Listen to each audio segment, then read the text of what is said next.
Whenever you're ready. Hi, my name's Mark. I live in the Northern Beaches. I've got a couple of kids, and hobbies include sort of soccer, well, watching soccer, being a sports spectator. I love TV and film, and do a little bit of acting on the side. So, yeah, that's about me in a nutshell. Nice. Yeah, you said you worked in IT. Yeah, mate, I worked in IT. I work in IT for the last sort of, it's got to be close to 30 years now. Yeah, so that's something I did out of university. Yeah, so it has its good days and its bad days, but it pays the bills and keeps us, pays school fees and grocery bills, and keeps us afloat. So it's good, pretty good to work in that stuff. So I'm adequate at it. So I wouldn't say I'm the best in the world at it, but I'm okay at it. So. Has it changed a lot since you started, or since you were at uni? Yeah, mate, it was green screens and crappy systems, and now it's there's a lot more user-friendly stuff and everything, and the different sort of methods they do stuff. They do a thing called Agile now. They don't do what they used to do a waterfall thing where you just write a document, get it reviewed and signed off. Now what they do is they do a little part of a document, get it reviewed, get it coded like a technical person, and then tested and signed off. So it's like a cyclical. It happens like that. So it's quite different that way. But yeah, it's not too bad, mate. I mean, it's something I enjoy doing. Yeah. What about, did you use the internet back then, or you started? I actually started before the internet. Yeah? Yeah, I started around about 93. I think the internet came out in 94 or 95. Yeah. I used the old Netscape search engine. I don't know if you remember that. Yeah, so that was pretty, and that was the dial-up, and you had that dial-up sound, and it took ages, mate. Yeah. Jesus Christ. I remember, like, when I was a kid, I had to ask my parents, like, can I use the internet? Because you could take the landline out. Yeah, we had to do that. And plug the internet modem in. And then it would just buffer for like minutes, so you have to go make a cup of tea, and then come back and put the internet on, and then it would work. But now it's all super fast, and your phone holds more data than the entire laptop and computer back those days. So yeah, it's changed the whole. So, the acting. The acting. I just fell into it, mate, to be honest. I've always been a TV and film person. I really enjoyed, I'm a TV and film head. I watch a lot of film, a lot of TV. I it'd have to be 100 films a year. I've got friends like that too. A couple of close friends are really into it. And after my son was born, my last son was born, I just thought I'd have a crack. Because I was sort of stuck in sort of that, I guess you'd call it midlife crisis. You just want to do something different. You don't want to just keep being an IT person and coming up and going to work every day. You just wanted to try something a little bit different. So I thought I'd jump over the fence, mate, and jump in the game, instead of sitting on the sidelines. And I just started it in about 8 years ago, just in extras, started working in extras, and then started moving, and then I did a couple of acting classes and courses and started moving into all that kind of stuff, and here I am today, a multi-Academy Award winner. No, I'm only just do the odd short film here and there and some TV commercial work and some TV and film work when I can get it. But yeah, it's like I'm like everybody else in Sydney or in Australia as a whole. It's really tough to get work. There's not a lot of work around. In my experience, there's probably a percentage of people in the TV film industry in Australia that get regular work every week, and they just go from job to job to job, and they can make a fairly good, lucrative living out of it. But I'm probably in the masses, the majority, where you're just plugging away and you just go from audition to audition, just hoping to get another role so that you can carry you forward to the next audition. So yeah. What was some of the what are the first few things that you liked about acting that you didn't know you were? What I loved, I love the exhilaration of being on camera. I liked all that, and I like the technical aspect as well. Where you had to wait a certain few beats for things, and you had to hit your marks, and you had to remember your lines is the big one. You know, that kind of thing. That were the things I first liked. And then of course, you know, watching it playback, because when you do something and you do it a couple of times, you might feel really good about it, but when you watch it on playback, it might look crap. And conversely, when you do something and you feel terrible about it, and the director goes, "No, we got it. That's okay. Let's move on." It might on playback, it might look really good. You know. At I stayed the first week, and then I was here. On the other side, there used to be like a lesbian couple there. Oh yeah. He complained about them having a party, and one of them, I'd say the husband of the two, came in and kicked in his door for complaining. It was so fun. It was the first weekend. But anyway, what about stuff that you generally dislike about of the film that you didn't think that you didn't know about until you got into it? I didn't know about the waiting around. I didn't know about waiting around for setups and for. I didn't know that. And another thing. So that was one of the things that was an eye opener. Is that you've just got to kind of wait in waiting rooms and you've got to wait in green rooms and waiting rooms and on set, because I know it takes the crew a long time to set things up and get the camera correct and get the lighting and the sound correct and as the director wants it. And I didn't realise it was a very short period of time to actually film something, and there's a lot of waiting around. So just try to make the use of the time, read a book, learn your lines again, relearn your lines, and be ready for when you get the call up, mate. Yeah, I think that's a surprise for a lot of people, the setups between takes. Yeah, it's so technical. Yeah. There's so many huge cameras and lighting and everything like that. It's not a 5-second job. I remember the first time I did something, I just was there, and I thought I was going to shoot for about an hour and then go home, but I was there for 4 or 5 hours. Yeah, I guess that's one thing I didn't know about. I was so naive. I didn't know there was layers of roles. I thought there was the very high roles, the top roles where the movie stars and the superstars worked, and then there was nothing that fell away after that. So I thought there was going to be a lot of lead and speaking roles and nothing. But now, having worked in the industry for sort of 7 or 8 years, you can see there's so many different layers of roles where you can get kind of regular work, you know, for a couple $100 a week, and that kind of tides a lot of people over. I didn't realise there was, you know, there's leads and then there's supports and then there's, you know, guest stars and walk-ins and 50 liners and three lines and all that, 50 words and 3 lines, and I didn't realise there was so many layers. And then you've got extras and you've got featured extras. There's just such a different hierarchy, which I didn't realise. I thought everyone was kind of on the same level, but obviously that's not the case. So yeah. Sweet. Like you just said, you like to you try to watch 100 films a year or something like that. Or yeah. I try to watch like political dramas and thrillers and you know, the odd action flick. Look, I'm 49 years old. I'm not big on the not huge on the Marvels and the I do watch Star Wars, but the Marvel movies and the comic book character movies, and that's just my age. I'm not saying they're bad. They're just not probably appropriate for me and people my age, I assume. But yeah, I watch a lot of dramas and thrillers and a few action flicks in there, here and there. So yeah. Besides Star Wars, what some of your favourites in Star Wars? That's a great question. Geez, I like. I was watching Birdman with Michael Keaton. I watched last night. I watched Shutter Island with DiCaprio.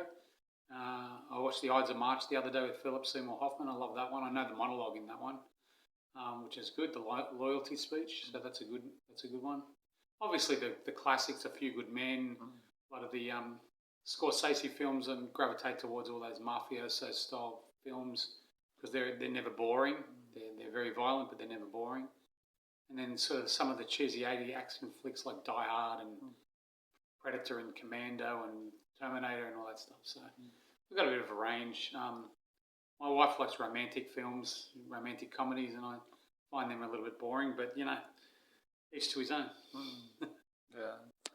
What do you like about film as a fan, like cinema or something like that? I like it a little bit over television, although I am gravitating towards TV shows now. But the arc's a lot shorter, so it happens within an hour and a half or 2 hours, and you can get through that.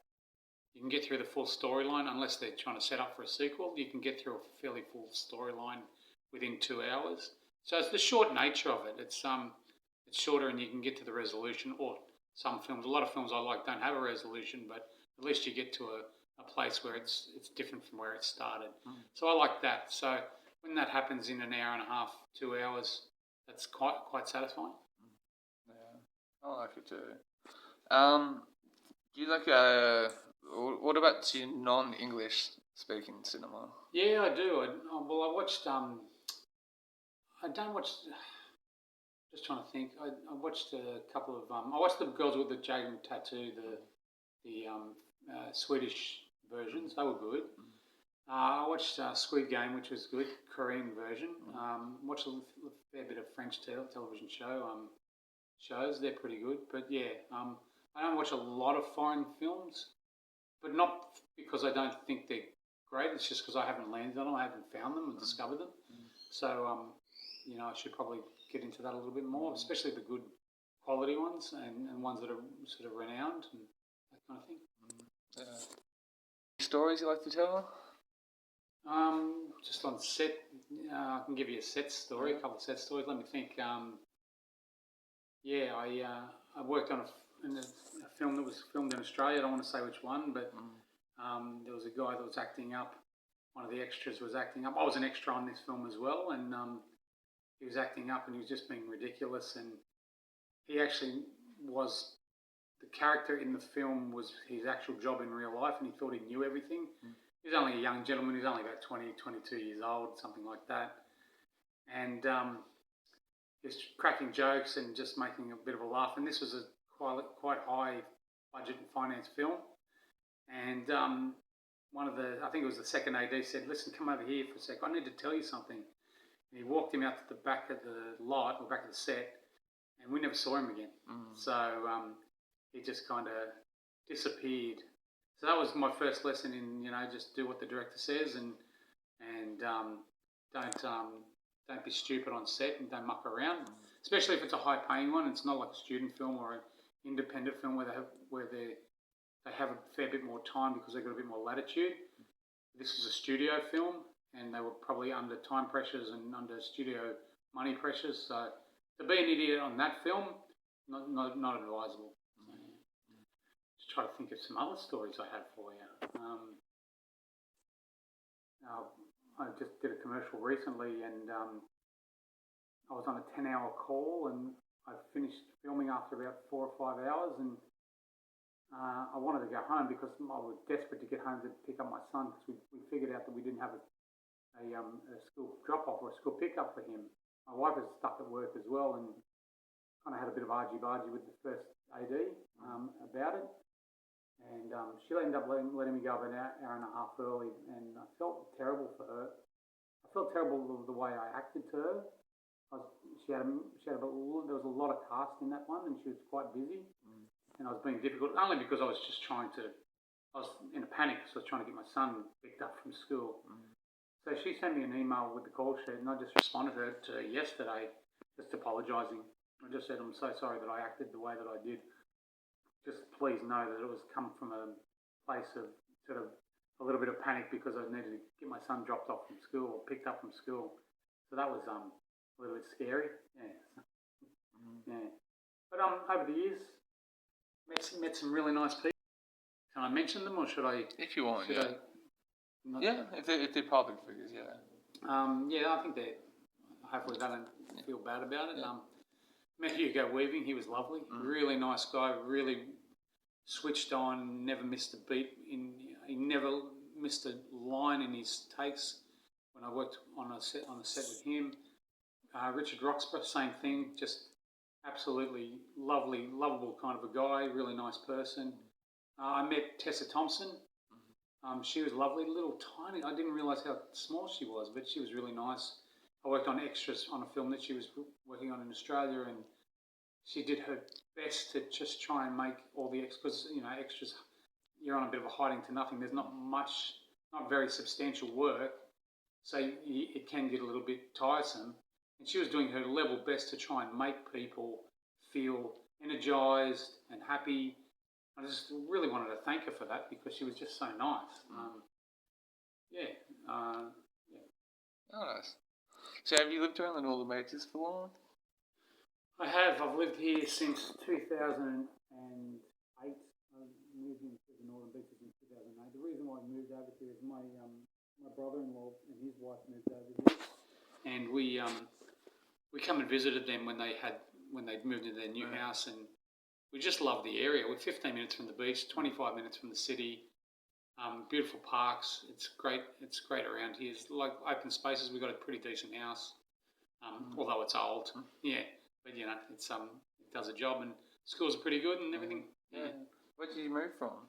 I moved. I was actually out west. Yeah. I'm from Liverpool way. So I'm southwest. My wife is from up near Jura way. Yeah, okay. So she's from northwest. And we just, because we were both commuting into the city pre-COVID, everyone we 5 days a week into the city. We just Torture. Yeah, well, it's just torture because you're stuck on public transport all the time. Yeah. Little did we know that COVID was going to hit, and most people don't go to work from now. Yeah. They work from home. Especially, we both have office jobs, so we both can work from home. But this was back in 2008, so yeah, so yeah. It's normal just to go to work. Yeah. Well, I don't know. Do you think that's going to... I don't know. We've been talking about this. I don't know whether or not it's going to go back to 5 days a week work. I'm not sure if it's going to. Yeah, going into work, it was a normal thing. Yeah. Back then, yeah. I don't think it'll ever go back to that. I hope it doesn't. I actually enjoyed being at home. So Yeah. But the Northern Beaches is great. Our favourite beach is probably Collaroy. I'd say Collaroy is a good beach because it's okay for parking, but and the waves aren't too ridiculous. So yeah. Like if you go to Mona Vale, it's absolute bloodbath over there, and even I'm just trying to think. It's Curl's not too bad, but yeah, Mona Vale's a bit of a really choppy and changing. Yeah, you know where Clontarf is? Yeah, Clontarf. Yeah. I used to work in the kiosk there as a chef. Oh yeah. Sort of thing. So summertimes they're really, really hectic. Yeah. And they used to attract a lot of people from out west and all that, and sort of on the weekends and stuff. It's a nightmare for parking. It really is. Yeah. It's got a beautiful beach and edges. I don't really like how close the boats come in on at Clontarf. But mate, it's a nightmare for parking. It's just crazy. Yeah, there was a few times the police had to come down and kick people out and not bad behaviour. It's just because there's so many people and do traffic control. Yeah. That sort of thing. But yeah, that's right. Once was an Australia Day, which was really fun to see. The boss was the head chef, and he was like, "Just close your shop; it's too busy." And we just watched the cops try to kick people out. It was really hectic. Oh, was it like were they getting angry that there wasn't any? Yeah, initially it was just over. There was a lot of people. I'll put it like that, which is a polite way to put that. I got hundreds and hundreds. Yeah, sort of thing. It was just because the waves and stuff weren't as strong as Clontarf and stuff. Yeah, that's right. It's pretty low. Yeah. It's like anything. It's like Balmoral as well. It's like Clifton Gardens. It's all bowl of soup, type of thing. Which is because I've got young children, so we don't take them to big wave beaches. They're not surfers, so yeah. So what some other things do you like about the Northern Beaches? Oh, geez. I like the fact that I can get to. It's only about 20 minutes, maybe 25 minutes to get to the F3 to go up to the North Coast. That's a good thing. We like to go up there for holidays and stuff like that. To go over to the South Coast is a bit of a mission, but mate, I just like it because it's so close to the city, which I like to go into the city to go shopping and go to cafes and a bit of atmosphere and all that kind of stuff. And it's just so close to the beach. We're 15 minutes from 7 beaches, mate. That's the best thing about it. It's pretty cruisy lifestyle around here as well. No one, it's not too tense and crazy, which is good. I don't know if it's as bad. It's not like the hustle and bustle of the city. Kind of just relax a bit. Yeah. Like I said on Wakers Parkway, that's good. Apparently, it's Australia's one of the most most haunted roads and stuff. It was. I got told. I haven't actually double checked, but it was built around World War Two. Oh, sort of thing as a deviation for military transport and stuff and cars and stuff. Okay. It's where Peatwater Road was meant for like the local residents, and Wakehurst was made for the military stuff. And right. Okay. so when the war ended, like then it got opened up to the public and all that. So and it had a lot of people have done the insurance jobs there for the cars, that sort of thing. Yeah. And if you go through a lot of the walking tracks, you'll find remnants of cars there and stuff. Oh, boy. A lot of Aboriginal arts around there. Oh, nice. If you go through the walking tracks, you'll find the local kids building bike jumps and stuff. All right. Sort of thing. A few python here and there as well. They're not poisonous, but you just got to be mindful of them, sort of thing. Yeah, absolutely. Yeah. But the most heavy duty one, it's more towards the Narrabeen side of Wakers Parkway, but there's an actual Nazi camp used to be there. You're joking. Yeah, I can't wait to tell the wife that. Yeah. That's crazy. It's actually located if you Google it, Deep Creek Reserve. Okay. So it's more towards right near neighbouring Narrabeen Lagoon. Oh, yeah. So it's hard to point out without looking at the map because it's just looks like a blanket straight Wakers Parkway. But there's a dog oval, and then it leads onto some walking tracks. Yeah. So you park your car at the car park there. You look at the oval instantly. Yeah. Walk the oval, the dog park or whatever. Yeah. And practically at the start of the walking tracks, there's remnants of like old Nazi symbolism and stuff there. Jesus. Yeah. So like neo-Nazis there, were they? No, they're actually from the 30s and stuff and 40s and stuff. Oh, God. So okay. I don't know if I'll take the kids down. No, it's not confronting or anything like that. Yeah. It's just it's wear and tear now, sort of thing. But, yeah. Okay. But it's this. I've looked into it and stuff, and the paradox to it all that because it's world history sort of thing. Yeah. They can't really get rid of it. Oh, World Heritage. It's heritage listed. Heritage. Okay. Not heritage listed, but this for historical facts or history, or whatever. Okay. They can't really do much to it, but they can't promote it, sort of thing. So at the same time, so okay. Yeah, just Google it when you get a chance to, and there's some people have done some videos on it, sort of thing. Wow. Okay. Deep Creek Reserve. Deep Creek Narrabeen. Okay, I'll check it out. Yeah. Yeah. Okay. And then, but the most famous one is the Ghost of Kelly, sort of thing. No, I haven't heard of that one either. Yeah. Apparently, this young woman got done there. Oh yeah. And apparently, at least once a year since then, somebody will be driving along the parkway. Yep. And a ghost will appear in the back seat. Oh boy. Yeah. I'm definitely not telling the wife that one. Yeah. It is a scary road. It's got no lights. You just have to put your beams on to navigate some of those places down to one lane.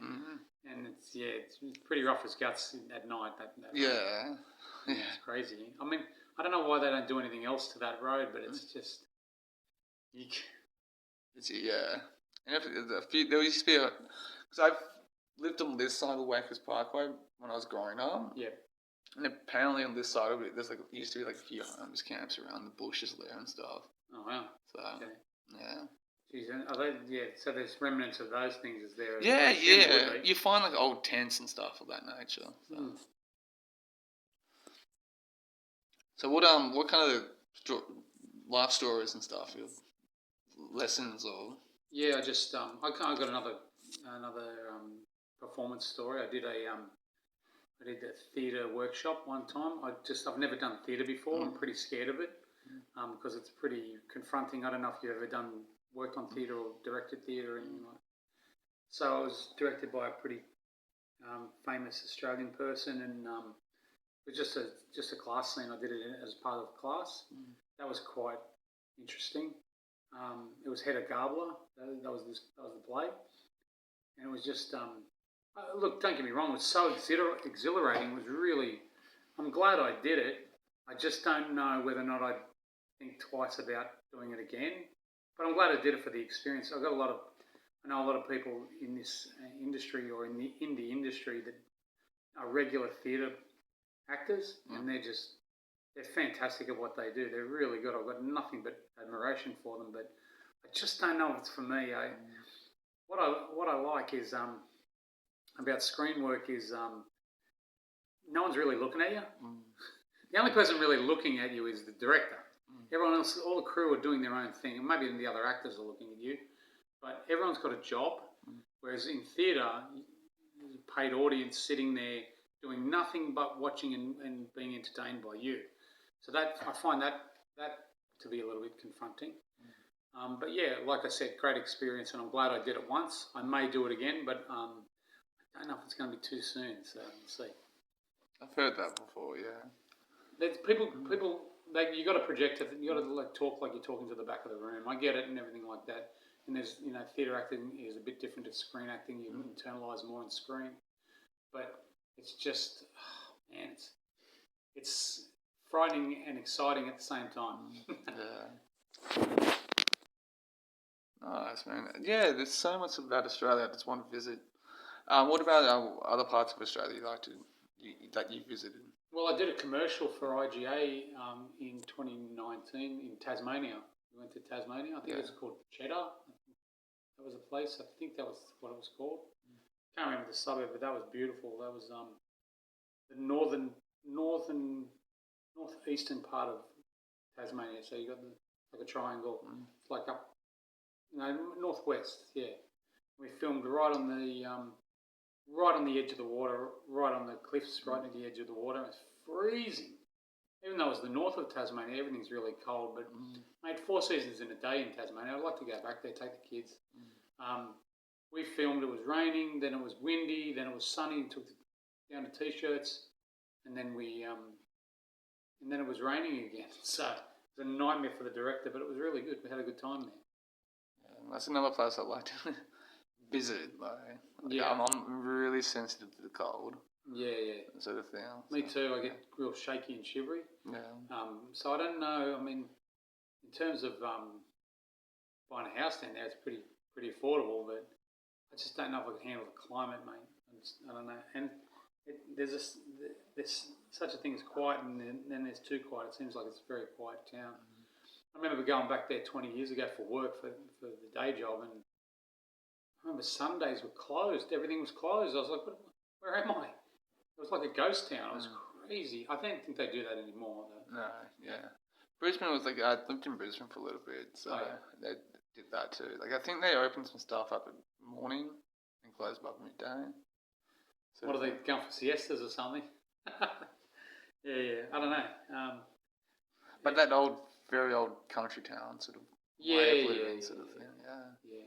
I mean, I've travelled a bit. Like I said, I've gone to Italy, and Italy do siestas. They do that. They close at midday and they have a big sleep, and then they open up at something ridiculous like 4 or 5 o'clock in the afternoon, go till 9. So that was pretty nice. I never got that. So tell me about Italy. We went there for our honeymoon. Actually, we went to around the Amalfi Coast, and it was really nice. It's really sloping. So what you do is you eat all your nice food, like you eat your pasta and your cheeses and your wine and your seafood, shellfish and all that kind of stuff. You get really chubby. Then you're walking up and down stairs all day, and that usually burns it off. Really nice coffee over there, really nice wine over there. It was nice. They got tiny little miniature cars because they got tiny little miniature roads everywhere. But I loved it. Italy. The views were ridiculous. Like there's the Mediterranean Sea, and it's beautiful. The climate was great too. We went over in September time, and it was really nice. We were there for 2 weeks for honeymoon. So, have you been anywhere else, country-wise? Yeah, we went to the Greek islands. Greek islands. I liked. There are people that like Mykonos and and roads and all this kind of stuff. We liked. I went to an island called Paros, Paros. That was pretty good. Kind of had a bit of nightlife, but it was quite calm as well during the day. It was good, like a nice mix. Did a few did sailboarding and all that kind of stuff, wakeboarding and all that. It's pretty good. Been to the US a few times. Been to New York 3 or 4 times, and Los Angeles a couple of times. Hawaii is pretty good, but my personal experience, I found it a little bit expensive. The beaches are great though, really nice in Hawaii. But yeah, just because American dollars, mate, it's your back pocket. Yeah. What's probably the better city, New York or Los Angeles? Look, I like theatre. Like I said, I've only done theatre once, and I was a little bit apprehensive, but I like watching theatre. So New York for sure. Yeah. There's more to do. We went to a Yankees game. We went to the US Open. Tennis was on at the same time, and then we went to Broadway a bunch of times to go and see some theatre there. It was really nice. There's actually a lot to do. There's more. It's not just a concrete jungle. We took our kids when they were really small. We went to Central Park every day. There's a lot more to do for kids than you think there is. Like you'd think it's just more adult stuff, but it was quite good actually. There's like a lot of museums, a lot of art museums, a lot of interactive stuff for the kids. It was really good. Yeah, or Central Park like. I think that's fascinating, Central Park. That's all. I did bike riding around. I used to work as a contractor in Canberra, and I was in Lake Janet around that, and it was about 16 k's. And then we did some bike riding around Central Park, and I thought it was going to be the same, but it's not. Like Central Park is probably 8 to 10 k's all around, and it's flat as a tack. So I thought I'm going to get a good sweat, going to get a nice good exercise, and I did. But we ended up going around it 3 times, mate. Like it's beautiful. But I actually, maybe because I took a bike, I thought it was going to be bigger than it was, and maybe I don't want to disrespect New York people, but I thought it was going to be bigger. But it's beautiful. It's nice. It's a park plonk straight in the middle of in Manhattan. It's crazy. The cost of the land must be trillions. What's Manhattan like? It's good.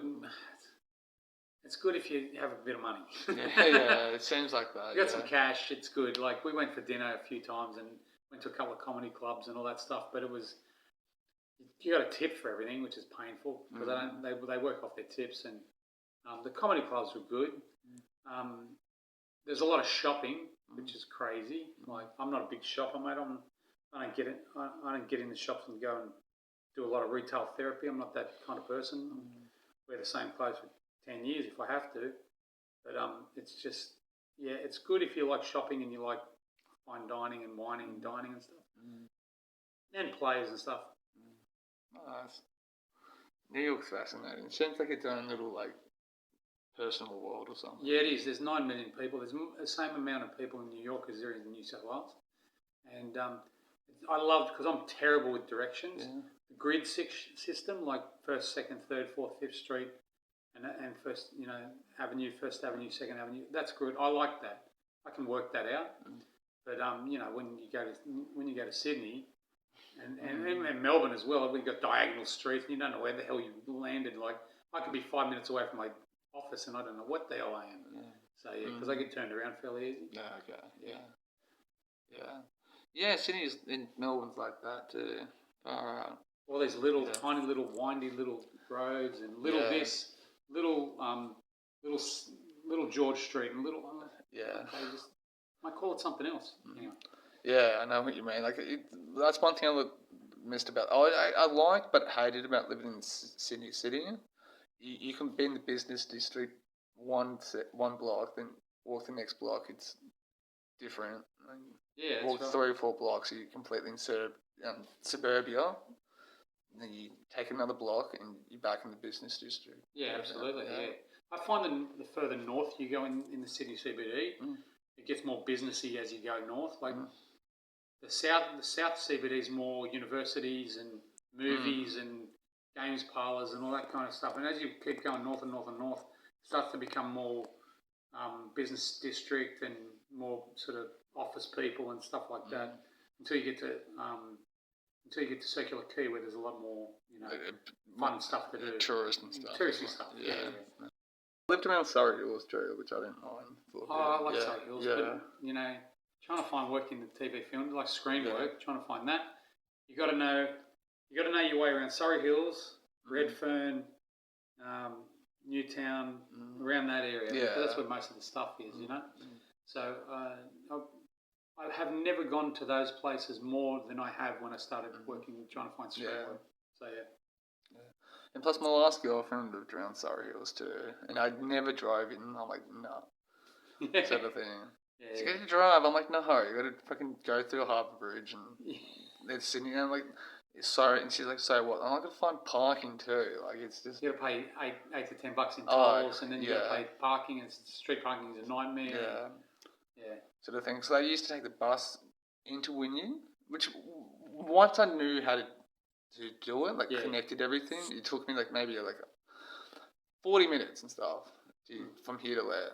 It's not too bad. Yeah, I took because most of the journey was from the bus ride from here to Wynyard.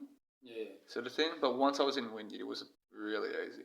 Yeah, absolutely. So, it'd want to be worth it if you're going to see your girlfriend and you know you're going to have a fight.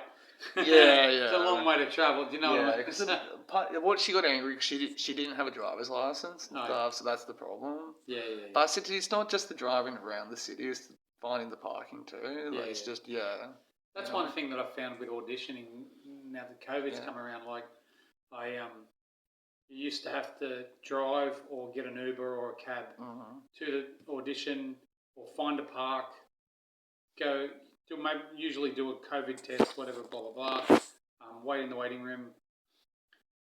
I haven't missed that. I haven't missed that in COVID when you do self-tapes more. Self-tapes are good, because sometimes you just haven't got the time to, it could be an hour and a half round trip to get to a place to do an audition, and then, let's be honest, mate, most of the times you go for an audition, you don't get the thing. You get them very rarely. So sometimes it's like, can I get out of work for an hour and a half to do this audition? So I really like the fact that a lot of more of the casting agents are asking for self tapes, because that's just a 5 to 10 minute gig, or maybe if you've got to prepare a bit, maybe a little bit more, but you can do it from your own home and makes it a little bit more convenient. It's good. It can be more entertaining. It can really uplift you as a person if you're watching something that you're really enjoying and it's quite positive. And of course, negative. It just instills a lot of emotions in you. I'm really scared about this AI stuff that's happening now. I didn't realise first when I first saw that they were striking for the writers' strike and the actors' strike. I thought, what are they striking for? They make millions of dollars. That's again really up the top level. They're really striking for the people that are just down in the mid and lower levels. And I saw one guy on Facebook the other day where his likeness was used in some video game that made about $1 billion, and they didn't pay him any likeness rights or anything like that. So I'm scared about that. I'm scared about all that AI. They just take a scan of your face and then they just use it forever and in perpetuity. That's a bit scary. But yeah, I think it. Back to your question, it's just. I think it just gives people a lot of emotions. Sometimes you want to go to a movie to cry or laugh. Sometimes you want to be thrilled. I watched a movie the other day. It was a horror movie, and it scared the hell out of me. And I've found that the horror genre hasn't been good for the last couple of 10 years. It's because of the scary movies. They try to make them funny and stuff like that. So I was pleasantly surprised that I was actually genuinely scared at this horror movie the other day, because that's why I watched it. I watched it to be scared, So I just think if they've given you the emotions that they were intended, is great. That said, though, I worked on a film which was ridiculous and silly and probably got a whole bunch of laughs that were unintended. It was at the cinema recently, but it was a hell of a lot of a fun shoot, and I'm so glad I worked on it. I was grateful to get a role in that film. But it's good to get things in video as well. Maybe a lasting thing for people as well. Yeah, absolutely. Yeah, it's just for posterity and all that kind of stuff. You just want to record it, get it down. thoughts and everything like that, thoughts and feelings. It's quite good. So I bet this, just to touch base on the AI thing, I bet you weren't thinking about stuff like that and started tech and stuff. I had no idea that it was going to be like that. It's very scary. Like, it's just crazy. Like, I don't know how they can get away with it. I'm not sure. I think there'll be a few changes in the industry. I think if they use your likeness anywhere, hopefully you get compensated for it. But we'll see how it all plays out. Yeah. Now, just having to have a mobile phone like this is something. So I didn't get a mobile phone until I was like 18 or something. It's just different how people have them and stuff now. Yeah, that's right. Like my son, he had to go to school. He's got to catch a bus to school, so I made sure he's got a mobile phone. And he does edits. He likes Star Wars. He does Star Wars edits online. That's so cool. Yeah. And I said to him, and he puts them on TikTok, and I go, okay, how many followers you got? And he goes, I thought he was going to say like 10. You got like 1,500. I go, well, 1,500. How? He goes, it's not me. Yeah. It's because of the edits. You know? Yeah. So again, it's using intellectual property from somewhere else and trying to get some views out of it. So. Yeah, when I first got my act together, I started like this. I looked into aesthetic philosophy, so it's just it's branched off new studies and stuff. Yeah, it's just take you in a different direction. Basically. Yeah, but I bet lawyers like it a lot because you get big paydays out of it. Yeah, that's right. Absolutely. You know.